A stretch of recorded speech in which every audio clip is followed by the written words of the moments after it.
नमस्कार, मैं हूं Pankaj Kumar. TV 9 digital platform पर आपका स्वागत है। आज राजशास्त्र में बात करेंगे शिंजो आबे की हत्या करने वाला पत्रकार की वेश में था और उसने हत्या को अंजाम कब और कैसे दिया। भारत के बेहद करीबी समझे जाने वाले नेता शिंजो आबे की मौत हो गई है। उनकी मौत से दुनिया सन्न और हैरान रह गई है। जापान ही नहीं, पूरी दुनिया के लिए ये घटना हैरान और परेशान करने वाली है।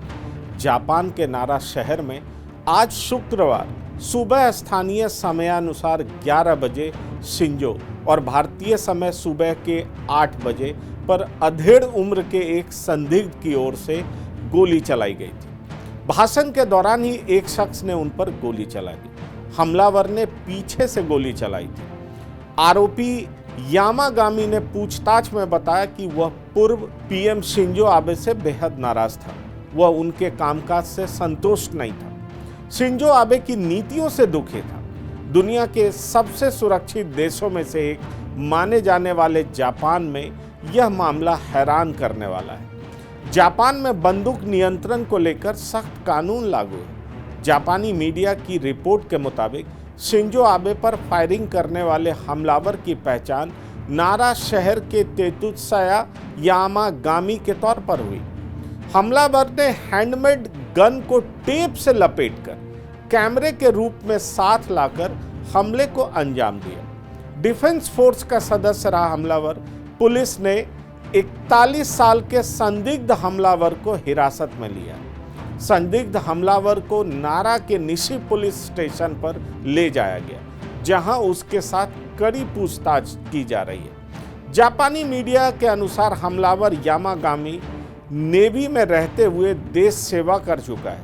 वह Japan maritime self defence force का सदस्य रह चुका है। यही नहीं, यामागामी के बारे में कहा जा रहा है कि वह मेडिकल कॉलेज में प्रोफेसर भी रहा है। पूछताछ में उसने बताया वह शिंजो आबे की नीतियों से नाराज था। वह आबे पर हमले की योजना बना रहा था। हमलावर यामागामी ने घर पर ही लार्ज गन बनाई। जापान के सरकारी प्रसारकर्ता एनएचके के अनुसार हमलावर यामागामी ने हैंडमेड गन से गोली मारी। हमले के वक्त उसने पहन रखी थी खाकी रंग की शर्ट। घटनास्थल पर मौजूद एक युवती ने सरकारी प्रसारकर्ता एनएचके को बताया शिंजो आबे भाषण दे रहे थे और पीछे से अचानक एक शख्स आया। उसकी पहली फायरिंग खिलौने की आवाज की तरह लगी। इस फायरिंग से वह गिरे नहीं, लेकिन फिर दूसरे शॉट से जोरदार आवाज सुनाई दी। फायरिंग के दौरान चिंगारी और धुआं दिखाई दी और शिंजो आबे नीचे गिर गए। शिंजो आबे की डेमोक्रेटिक लिबरल पार्टी के पदाधिकारी जो उनके साथ जनसभा में मौजूद थे, उन्होंने पत्रकारों से बात करते हुए कहा कि उस व्यक्ति ने गोली 10 मीटर की दूरी से मारी थी। ऐसा लग रहा था कि किसी ने पटाखा छोड़ा हो। मैं अब भी हैरान हूं कि मेरे ही सामने इतना कुछ कैसे हो गया। मैं भरोसा नहीं कर सकता। गोली मारने के बाद भी वह आदमी शांत था और भागा नहीं। शिंजो आबे का जन्म 1954 में एक राजनीतिक परिवार में हुआ था। उनके पिता शिनतारो आबे भी नेता थे और जापान के विदेश मंत्री रहे थे। शिंजो आबे के दादा नोबुसुके किशी जापान के प्रधानमंत्री रहे थे। 2006 में शिंजो आबे दूसरे विश्व युद्ध के बाद जापान के सबसे कम उम्र के प्रधानमंत्री बने थे। जापान में हाई प्रोफाइल हत्या या हत्या की कोशिश का इतिहास रहा है, जबकि इतना सुरक्षित देश है फिर भी इतिहास रहा है। इनमें 1932 में जापान के प्रधानमंत्री इनुकाई सुयोशी की हत्या एक नेवी अधिकारी ने कर दी थी। यह नाकाम तख्ता पलट का हिस्सा था। जापान का नाम उन देशों में शुमार है जहां बंदूक रखने को लेकर बेहद कड़े कानून। शिंजो आबे ने इसी साल फरवरी में कहा था कि जापान को लंबे समय से जारी एक वर्जना को तोड़ देना चाहिए और परमाणु हथियारों पर सक्रिय बहस शुरू करनी चाहिए। हमलावर यामागामी तत्सुया की उम्र 41 साल बताई जा चुकी है, जो हम आपसे बता चुके हैं। आबे का हत्यारा बेहद शिक्षित भी बताया जा रहा है और हमले से दुनिया भर में चर्चा में आने से पहले वह अपने देश में सम्मानित नागरिक के रूप में रह भी रहा था। मतलब उसका कोई क्रिमिनल बैकग्राउंड नहीं है। आबे पर हैंडमेड गन से फायरिंग की गई। घटना के बाद सामने आई तस्वीरों से पता चलता है कि यामागामी तत्सुया सभा में पत्रकार के रूप में पहुंचकर अपने घटने को अंजाम दिया। माना जा रहा है कि यामागामी ने हथियार को छुपाने के लिए कैमरे का रूप दिया था और अपने गन पर काली रंग की पॉलीथीन लपेट रखी थी।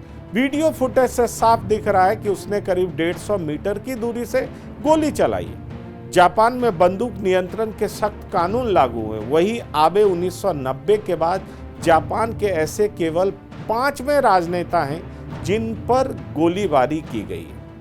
आज से करीब 15 साल पहले नागासाकी के मेयर इतो की 2007 में गोली मारकर हत्या की गई थी। इसके पीछे एक आपराधिक समूह का हाथ था। जापानी राजनेताओं पर हमलों की बात करें तो एक अन्य प्रधानमंत्री का नाम भी इसमें शामिल है। चलिए राजनेताओं पर हमले की बाकी घटनाओं के बारे में जान लेते हैं। 1994 में पूर्व पीएम होसोकावा मोरिहीरो पर दक्षिणपंथी समूह के सदस्य ने गोली चलाई थी। उन पर टोक्यो के होटल में यह हमला हुआ। गनीमत रही कि वह घायल नहीं हुए।